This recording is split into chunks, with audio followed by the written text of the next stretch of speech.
Hi and welcome to the Burgess Crew Podcast. Today we're thrilled to be joined by two Wonder Women.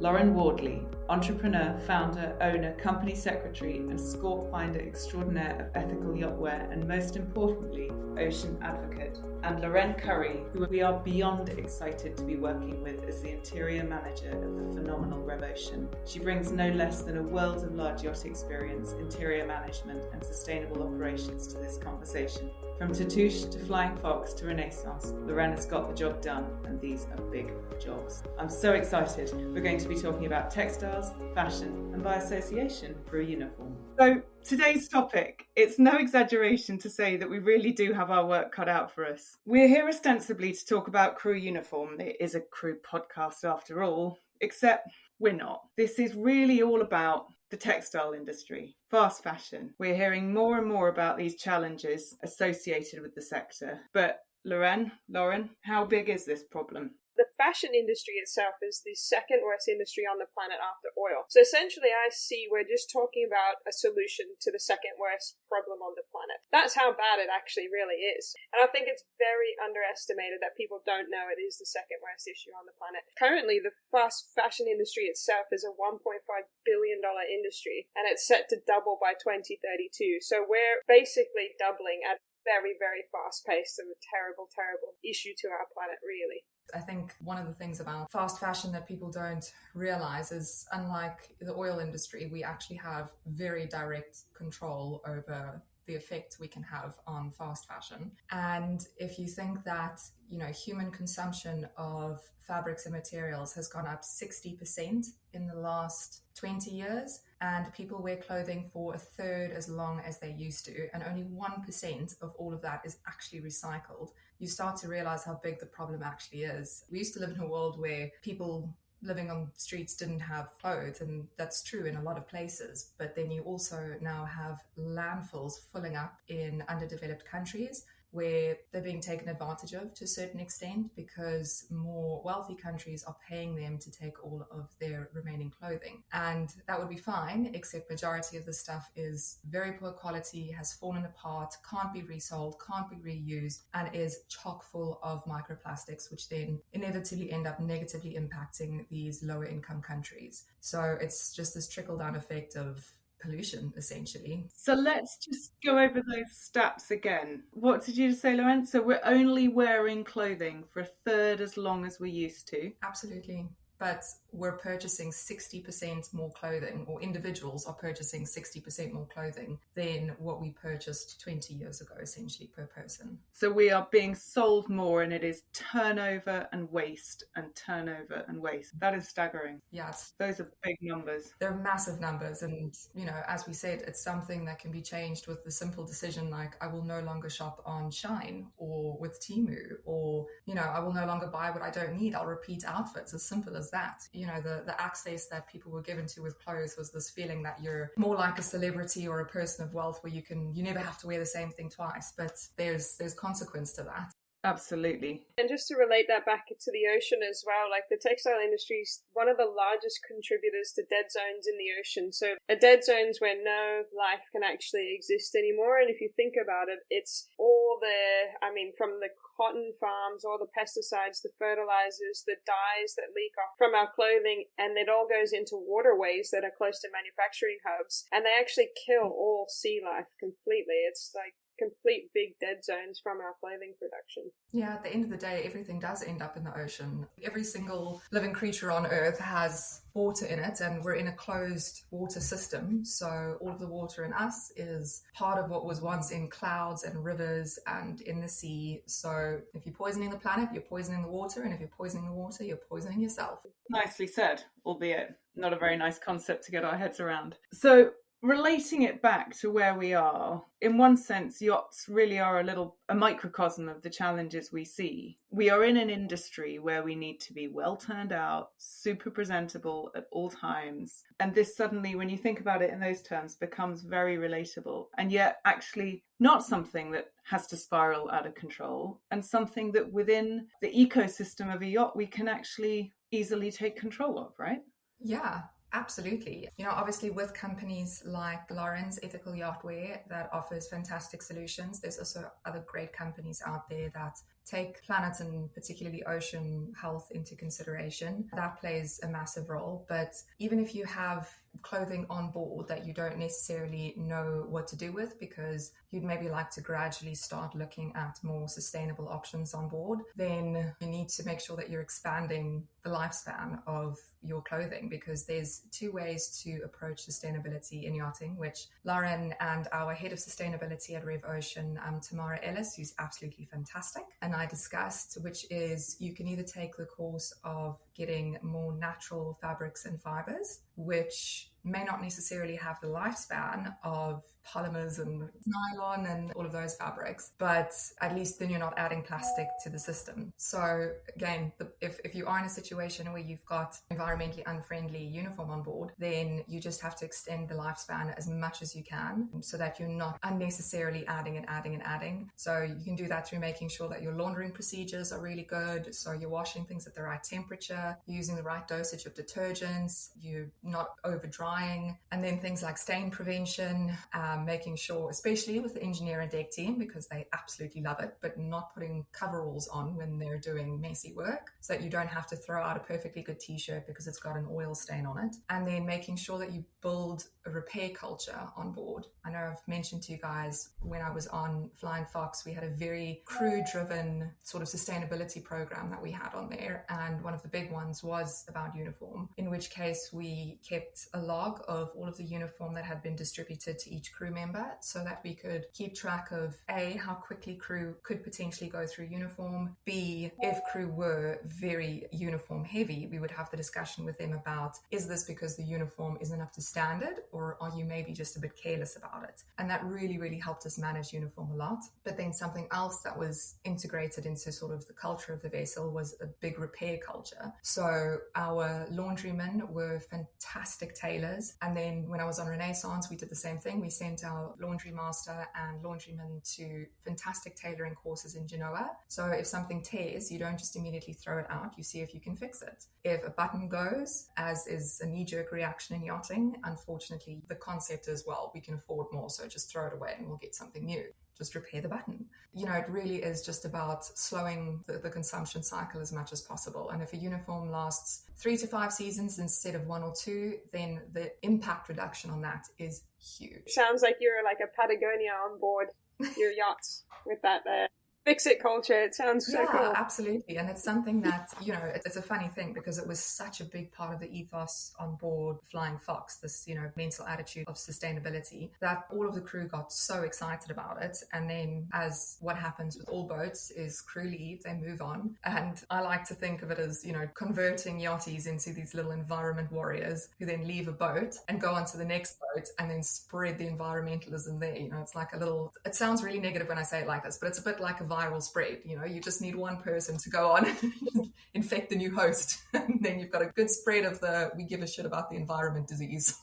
So that's a broad overview of the challenge and actually some devastatingly simple, logical approaches to actually improving lifespan of the kit we have on board, and actually something that any yacht could start doing right away. Find those tailoring courses if no one knows how to repair. Start driving accountability, I guess, in terms of what people are requesting. Yeah, something as simple as a uniform request book. And then keeping track of how much each person has been given really helps you stay on top of things and is great on your budget. So win-win.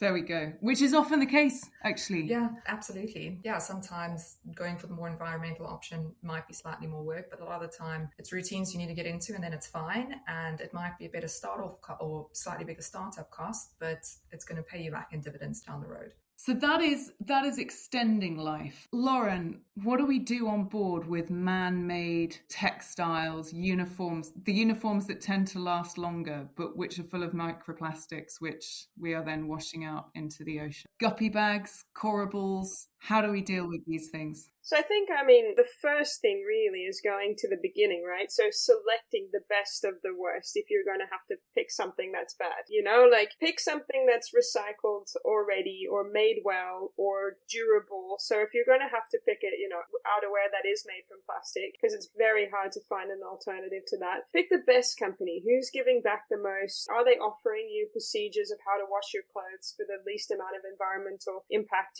Select the best company from the worst product that you have to pick, just for functionality. And then there's so many things, like Loren was touching on as well, is just in terms of can we wash it as least amount of times as possible, especially with outerwear. There's also washing machine parts where you can actually capture the microplastics before they seep into the waterways, and they're just small attachments. We actually sell them, not to promote Ethical Yachtwear too much, but we do sell them, and they are available to capture the microplastics before they seep off through the washing machine. Those are actually becoming regulation in France in 2026. All new washing machines have to have those installed, which is great. See, that's where we need to be, is legislation, not just people talking about things, but actually creating the legislation. And I guess the best part of the worst products that you have to have on board, they don't actually have to be washed all that often, like the outerwear. And then just knowing the right techniques to wash things, not everything has to go in a hot washing machine, and it's not totally necessary.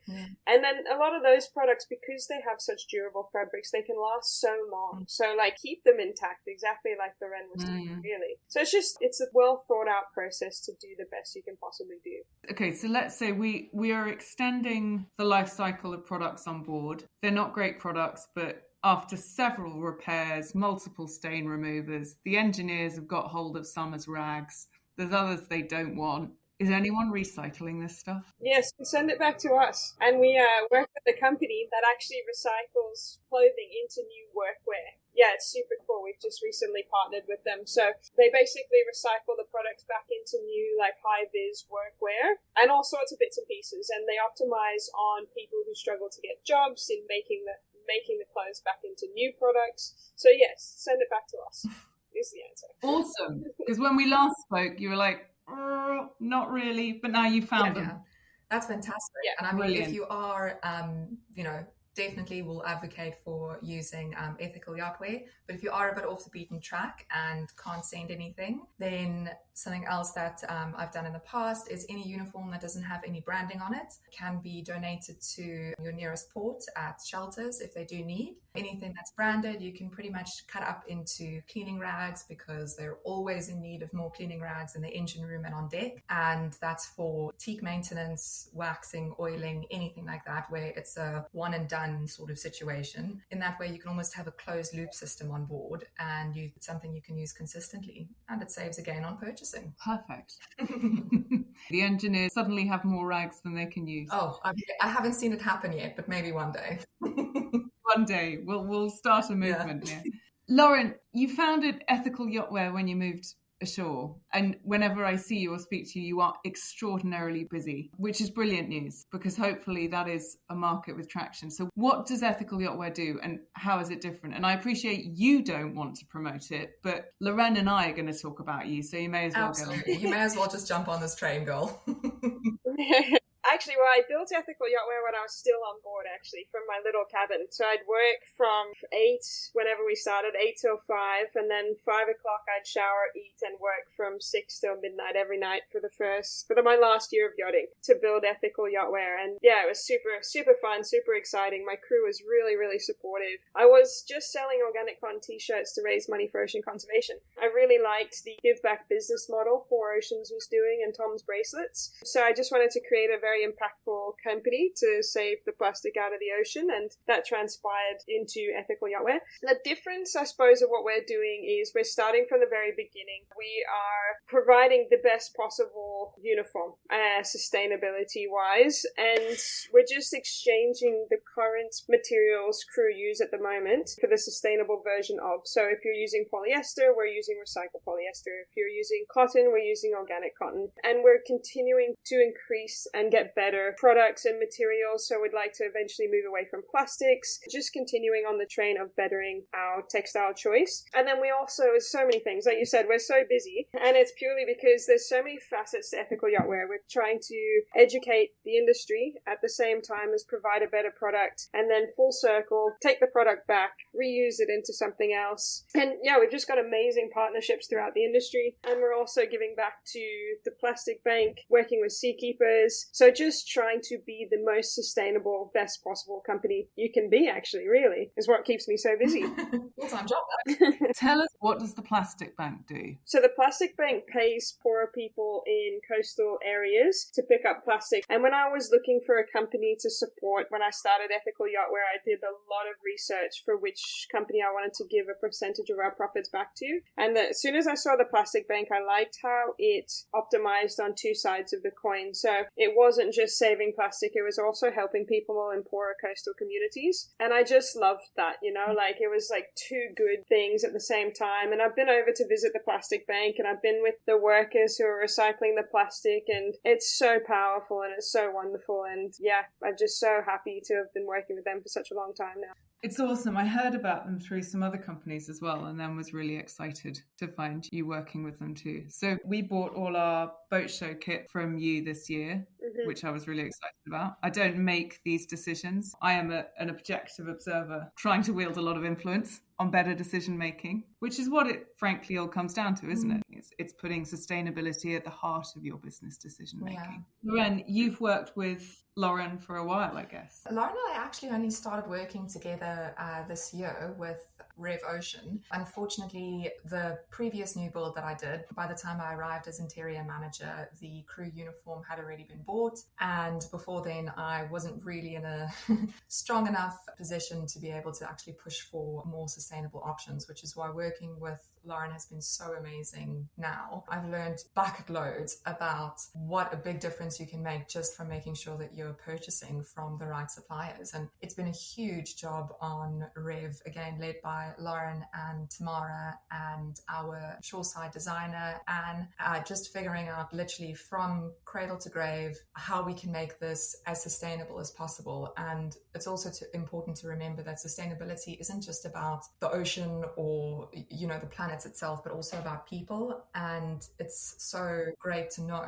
that working with Loren means that she's working with factories and suppliers where you know that the stuff you're buying is being produced by people that are earning a living wage, that are working in good conditions, and then on top of that you're getting environmentally friendly fabric, and then it just gives you the warm and fuzzies, because you know that you're not only doing the right thing for the environment, you're also doing the right thing for other people. And as Loren mentioned, that's also a big part of sustainability. You can't talk about sustainability without talking about the human impact. So that's probably a huge reason why I love working with Loren so much, is that she always has, not only the cut and dry environmental ideology that I think most people think of when they think of being sustainable, but also what is the human impact of that? Yeah, and it is a whole planet solution to a whole planet problem, isn't it? Actually, as we touch on that, we come across this again and again. A lot of these conversations at first feel quite awkward to be having. We're talking about super yachts, we're talking about yachting, we're talking about, the pinnacle of luxury leisure pursuits. And we are talking about the health of our planet and our ocean. And I think to a lot of people still, they feel mutually exclusive. And yet, this is not an unnatural match. These two have to go hand in hand, because otherwise you can't have yachting without healthy oceans. And budget always feels like the constraining factor, but we are in an industry where we have an opportunity to deliver genuine impact because we have the option to make better choices, don't we? Yeah, no.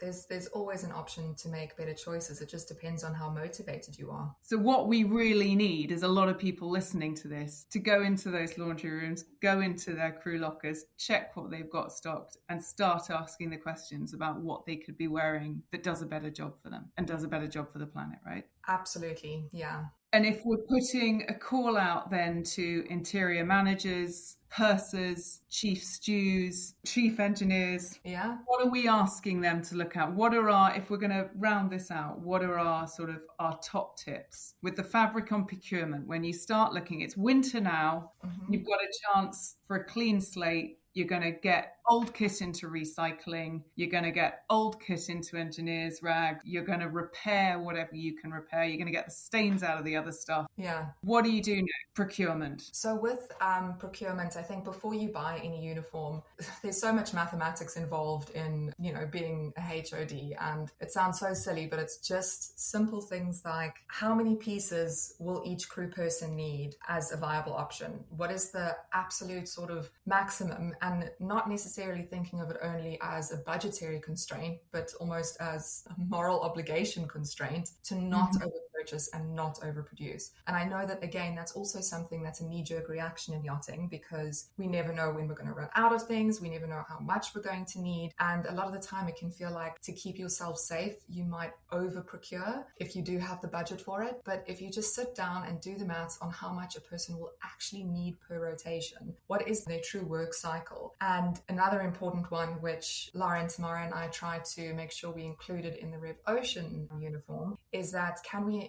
introduce variation so that if certain uniform pieces are wearing down, can we interchange components of it so that it's not so hard and fast about boss on and boss off? Is there some flexibility we could potentially have there to allow for a greater range of, or a greater lifespan of wearing? Those are things that you can definitely think about before buying uniform. Obviously making sure that you go through great suppliers. Ethical Yachtwear is one. There's a couple of others out there that are really amazing. And, when you speak to these suppliers, say, can we get, if we want more breathable or washable fabric, can we look at more cotton-rich blends? If you want something that's more for guest-facing, then potentially wool. There's so many good options out there. I know linen can be a bit of a pain because it wrinkles like nobody's business. But if you can find a decent, perhaps linen cotton blend that reduces that, then, have those discussions with your suppliers. People like Lauren have put so much effort and energy into becoming experts on this. Just tap into those resources and, get their opinions. Yeah, my mind is blown by how much I learn every time I have a conversation with you, Lauren, or an email or a WhatsApp. There's so much out there. We don't need to be experts in it because we have the experts in this industry. We've just got to go to the right places. And now we're moving into the winter season for most of the yachting community. So this is the best time, bar none, to get some samples on board, try different fabrics, find your sweatiest person on board, see how they cope in a yard period, test out some new shirt, figure Absolutely. out how it all works, and then be ready for the start of the new season with stuff that you are confident in because the crew have trialed it. It seems like a big one, but actually something, it's November, what is it? November. There's time, people. There is time. There is always time. And I mean, you can also do things like, when you're home, go to a local store instead of buying from Zara or whatever that is using natural fibers that you would like to consider for crew. And, that your next shirt or whatever, consider buying something like that. And then you yourself will know, okay, this is how this wears. This is how this washes. This is how this dries. It's how it wrinkles. It's a pretty good way of letting that sustainability mindset creep into your personal life. I know I'm completely converted now. So if you can start adopting it in your personal life, then that just means you'll know better for what to buy for the boat. Totally. I think as well, just buy from people who are doing what they do well. And I think this day and age, the people who are doing what they do well are generally trying to do something sustainably made or better. And if the product's better and has a sustainable element, you're already ahead of the game at that point. And who wouldn't want to buy a product, personal or commercial, from a company that's trying to do what they do well? And it doesn't have to be Ethical Yachtwear. Just pick a company that's got a huge passion for what they're doing and trying to make it better, durable, last longer, but your entire operation is going to benefit from it. So I really think that's the essence. Just pick a company that's doing what they do really, really well and hopefully very sustainably made, and then the whole operation will benefit from it, really. That's well said, frankly. Good stuff to end on. Good materials, better for the planet, extend life wear, make your crew accountable for what they're wearing and what they're trying to throw out. Throw it back at them. Get it repaired. Keep the engineers in rags. Change your onboard culture so that repair, rotation, and respect of your uniform are normal, and you'll be surprised at the impact you can have. Don't think you can't make an impact either. Everybody is really important.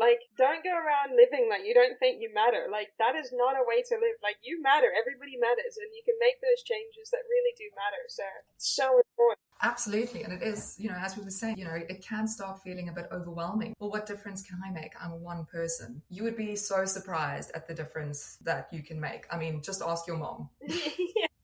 But it's also collective, right? It's like we're not individuals living in an individual way. Like we're all collective. We all make a difference. And if we make a difference together, the impact can be massive. So yeah, I never think the mindset of I can't make a difference. You all matter. That's all that I'm going to say.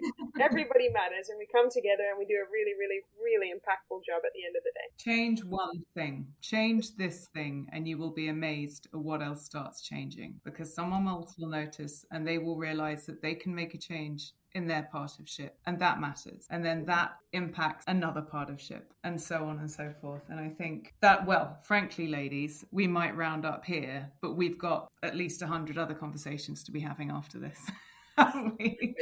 Yeah, I think the biggest one that we need to have is about what you mentioned earlier, Lauren, about legislation. You know, if we can start looking at expanding MARPOL or MLC laws to include putting things in place like microplastic catches, like vessels have to use guppy bags, limiting the amount of plastics that you have in uniform. If we can actually put that into written law and regulation, then I think we could make a massive impact with yachting. And again, if we can just convince, 3 or 4 big boats to change the way they do things, that's 400 crew potentially, once crews start leaving and jumping onto new boats, who could start this ripple effect. And again, it's like Lauren said, if you think you're unimportant, just go onto a boat and try and change one other mind about it, and you'll be surprised. Most people are actually really, really good people with good intentions and want to have a positive impact on the world. Just, have a lot of hope. Totally agree. Well, thank you very much, both of you, Lauren and Loren. Thank you. Bye.